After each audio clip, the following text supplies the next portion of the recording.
Jadi fishbowl ini adalah satu rangkaian dengan lomba presentasi gitu, dan durasinya itu bergabung ya dengan durasi presentasi.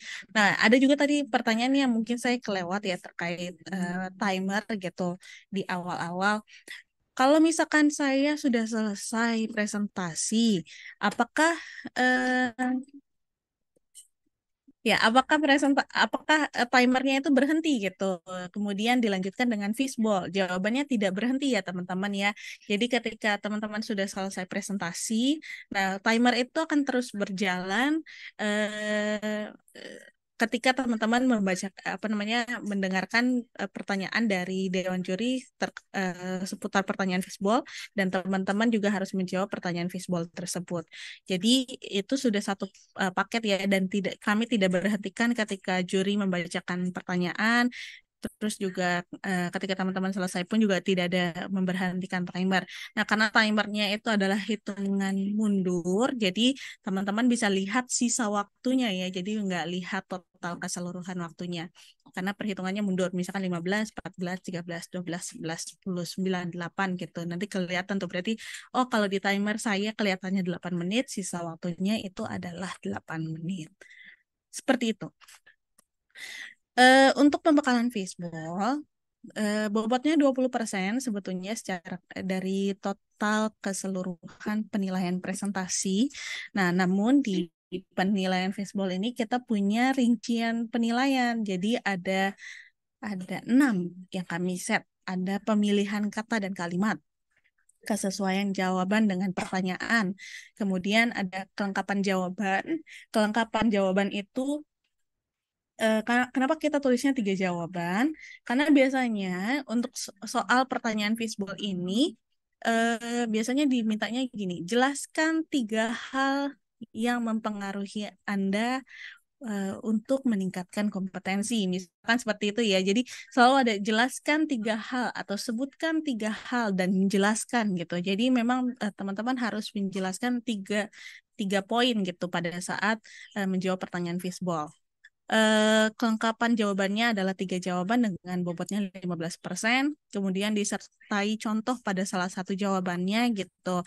Jadi teman-teman bisa mengambil gitu. Misalkan seperti misalkan pada kasus saya gitu di pelayanan seperti ini, saya pernah mendapati kasus yang seperti apa gitu dijelaskan gitu. Jadi memberikan contoh lah intinya. Kemudian disertai pada data pada salah satu jawaban. Apa bedanya contoh dan data? Kalau contoh itu lebih kepada pengalaman pelayanan yang bisa dideskripsikan pada saat salah satu jawaban. Kalau data sendiri itu harus menyampaikan angka atau fakta, data seputar eh, jawaban yang mendukung di pertanyaan fishbowl itu sendiri. Kemudian terakhir adalah kemampuan menjelaskan secara terstruktur. Apakah teman-teman nanti teman-teman dilihat gitu, apakah teman-teman ini menjelaskannya secara terstruktur enggak sih gitu, seberapa terstruktur, apakah mudah dipahami gitu. Nah, di situ nanti juri akan melakukan penilaian dengan bobotnya 25%. Jadi total keseluruhan bobotnya adalah bisa dilihat 5, 25%, 15%, kemudian 20%, sampai 10%, 25%. Total bobotnya adalah 100%, tapi untuk fishbowl ini punya pengaruh 20% dari bobot keseluruhan penilaian presentasi. Seperti itu. Nah, ini untuk contoh pertanyaan fishbowl-nya. Jadi, jelaskan 3 hal yang Anda lakukan untuk menangani keluhan pelanggan. Jadi, Anda harus menjelaskan tuh apa namanya 3 hal yang Anda lakukan untuk menangani keluhan pelanggan. Misalkan saya membuat metode ABCD gitu. Kemudian pada metode A biasanya saya melakukan seperti ini gitu pada pada pelayanan saya, itu memberikan contoh. Kemudian nanti memberikan data, biasanya pada keluhan pelanggan itu ada berapa apa namanya ada berapa keluhan pelanggan biasanya teman-teman tangani, itu juga bisa disampaikan berupa data ya. Jadi Silakan. Ada yang mau coba mungkin untuk pertanyaan fishball-nya gitu. Jelaskan 3 hal yang Anda lakukan untuk menangani keluhan pelanggan. Nanti sepertinya akan disediakan hadiah sama tim panitia. Ya, perkenalkan saya Andi dari TAF, dari Inbound. Untuk jelaskan 3 hal untuk yang Anda lakukan untuk menangani keluhan pelanggan. Untuk yang pertama setelah customer ya, untuk menyampaikan keluhannya. Ya, untuk inbound biasanya saya informasikan untuk membuatkan proses ticketing yang eskalasi ya, untuk di mana akan saya dapatkan untuk informasi selanjutnya dari keluhan customer. Lalu yang kedua adalah kemampuan ability, yaitu menanyakan baik itu ke SPV atau baik itu ke tim leadernya untuk menanyai case yang sudah saya buat untuk ticketing untuk eskalasi tiketnya. Untuk yang terakhir, eh, tiga adalah action. Action ini saya akan menghubungi kembali customernya untuk hal terkait customer complaint karena untuk menjelaskan apakah sudah dihubungi oleh bagian terkait kami atau bagaimana untuk hasilnya. Jadi untuk action tersebut, jika memang sudah selesai, biasanya kita akan berikan gift atau permintaan maaf. Seperti itu untuk 3 pertanyaannya. Terima kasih Mbak Alia. Oke, give it a plus dulu dong buat Mas Andi ya. Dari siapa Kak? Mohon maaf kurang terdengar dengan jelas. Oke, baik Kak. Silakan jelaskan 3 hal yang Anda lakukan untuk menangani keluhan pelanggan. Terima kasih atas pertanyaan yang sangat menarik dari Dewan Juri yang saya hormati siang ini. 3 hal yang akan saya lakukan untuk menangani keluhan pelanggan karena saya dari sosial media. 3 hal tersebut yang pertama adalah analisis. Kita harus menganalisa setiap pertanyaan nasabah atau kendala yang dialami. Kemudian yang kedua adalah look and work instruction atau SOP standar of procedure dari perusahaan.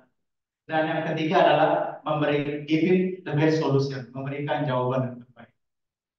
Dari ketiga contoh yang saya sebutkan tadi, ini berpengaruh terhadap penilaian yang saya dapatkan. Dari yang sebelumnya, kalau kita tidak menganalisa jawaban nasabah, kita bisa memberikan solusi yang tidak sesuai. Jadi, dari sebelumnya saya mendapatkan nilai 85 karena jawaban tidak sesuai, karena tidak melakukan analisa. Kemudian di bulan berikutnya saya bisa mendapatkan nilai 100 atau nilai sempurna. Karena sebelum menjawab pertanyaan nasabah melalui sosial media, saya sudah melakukan analisa terlebih dahulu, melihat jawaban yang sesuai pada word instruction atau standar prosedur. Dan yang ketiga sudah memberikan jawaban yang terbaik kepada nasabah. Terima kasih. Oke, baik Kak Anto.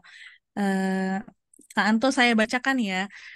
Pilih Baik, perilaku yang paling penting, sabar atau kreatif, dan jelaskan 3 alasan pilihan Anda. Pilih perilaku yang paling penting, sabar atau kreatif, dan jelaskan 3 alasan pilihan Anda. Silakan. baik.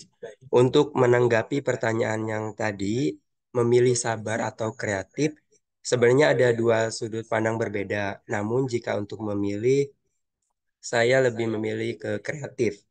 Karena bagi saya kreatif itu sudah mencakup sabar, namun apabila ada inovasi ataupun ide-ide baru yang dituangkan, maka akan membuat sesuatu yang baru. Seperti itu sih kurang lebihnya.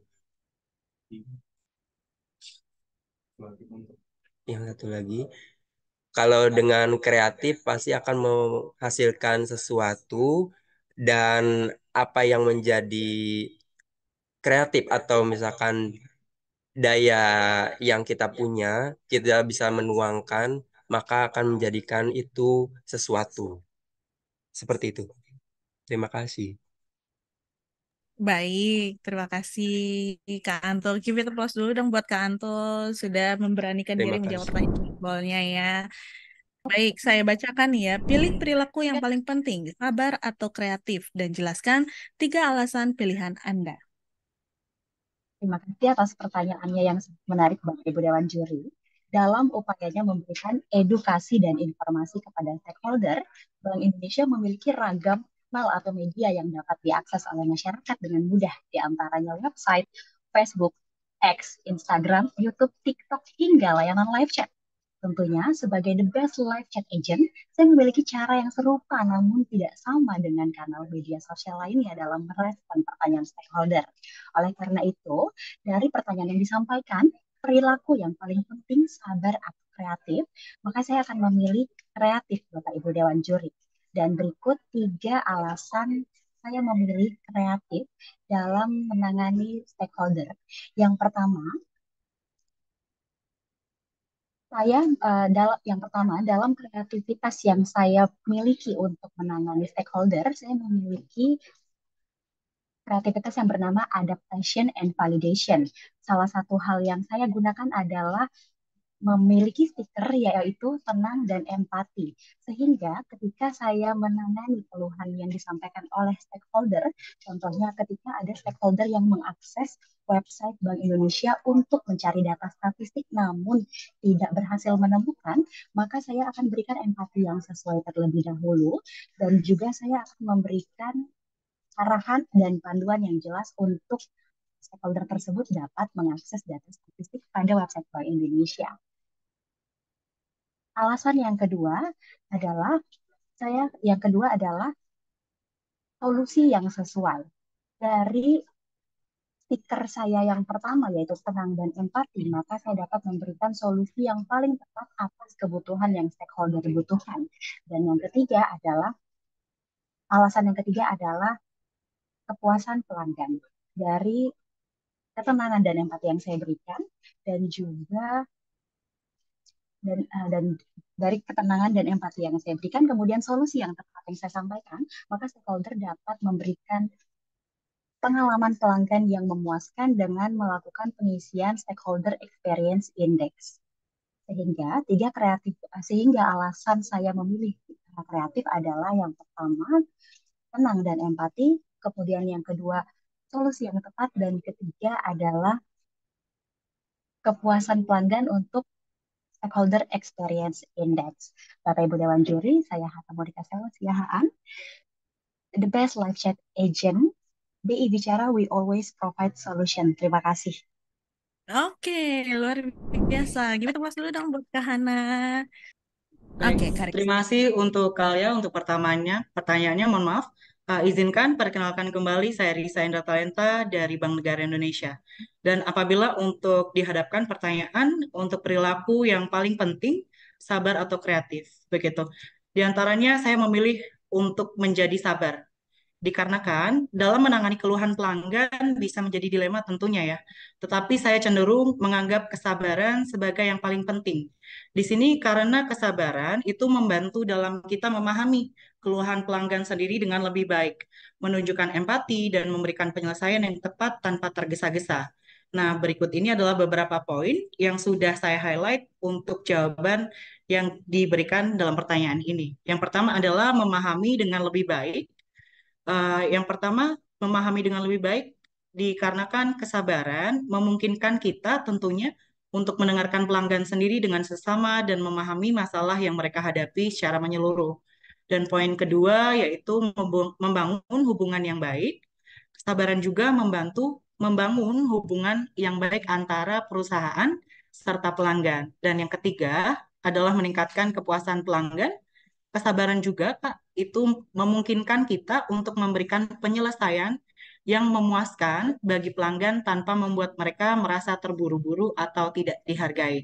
Jadi, kesimpulan saya untuk jawaban kali ini adalah memahami dengan lebih baik, membangun hubungan yang baik, dan meningkatkan kepuasan pelanggan. Dan apabila Bapak Ibu Dewan Juri ingin merasakan experience atau pengalaman bersama BNI, saya sangat menghargai untuk dapat menghubungi kami di 15.046. Terima kasih untuk jawabannya dan terima kasih untuk kesempatannya. Selamat pagi. Selamat pagi. Give it a plus dulu dong buat Kak Risa Indra ya. Luar biasa. Terima kasih Kak Risa Yeay. Indra. Keren ya. Apakah pertanyaan fishbowl akan ditampilkan di layar? Jawabannya tidak. Pertanyaan fishbowl tidak akan ditampilkan di layar ya Kak Justin. Juri akan diberikan mic dan mic-nya akan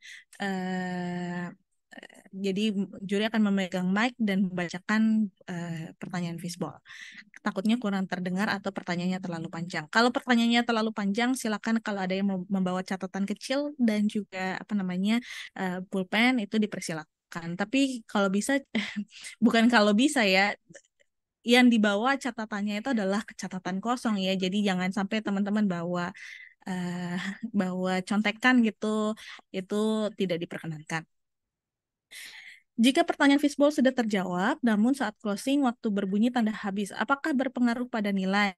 Tentunya berpengaruh pada nilai ya Kak, teman-teman dari KAI. Kalau misalkan teman-teman hanya bisa menjawab di misalkan cuma 2 jawaban yang disebutkan, kemudian teman-teman waktunya habis, berarti itu akan mempengaruhi dengan penilaian.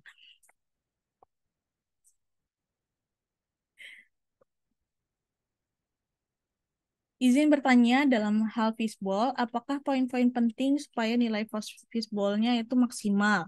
Adakah poin yang lebih baik dicondongkan seperti halnya dalam menjelaskan poin-poin atau saat pembuka atau penutup? Saya sudah sampaikan ya ke teman-teman di sini, ini parameter jawaban fishbowl-nya. Jadi nanti di form penilaian juri yang muncul hanya ini saja. Jadi teman-teman harus perhatikan pemilihan kata dan kalimatnya sudah benar atau belum. Kemudian sesuai nggak jawabannya dengan pertanyaan. Terus lengkap nggak jawabannya, sudah 3 nggak. Kemudian disertai contoh tidak pada saat menjawab. Kemudian disertai data nggak pada saat menjawab. Kemudian terstruktur nggak menjawabnya. Jadi kalau misalkan teman-teman sudah memenuhi parameter-parameter yang ini, harusnya teman-teman akan mendapatkan nilai terbaik ya. Dan bisa juga maksudnya memperhatikan gitu bobot-bobot mana saja sih yang dirasa penting gitu. Oh, yang penting adalah kesesuaian jawaban dengan pertanyaan. Berarti saya harus memperhatikan pertanyaannya dengan baik. Kemudian, kemampuan menjelaskan secara terstruktur. Berarti saya harus menjelaskan jawabannya dengan struktur yang baik. Seperti itu. Kemudian, apakah jika peserta merasa pertanyaan belum jelas, peserta dapat meminta diulangi atau penjelasan atau clue terkait pertanyaan? Kak Renaldi, untuk apabila peserta merasa pertanyaannya belum jelas, peserta bisa meminta kembali kepada Dewan Juri untuk membacakan pertanyaan fishbowl-nya. Mohon maaf Dewan Juri, apakah saya bisa minta diulangi 1 kali lagi untuk pertanyaannya? Seperti itu. Jadi tinggal memperhatikan waktunya ya. Izin bertanya Mbak Alia, apakah penyertaan contoh dan data mesti dalam 1 poin jawaban atau bebas? Tidak wajib Kak Rido, jadi bisa saja misalkan di jawaban pertama Kak Rido mau memasukkan contoh, kemudian nanti di pertanyaan kedua baru memasukkan data, silakan, tidak ada masalah.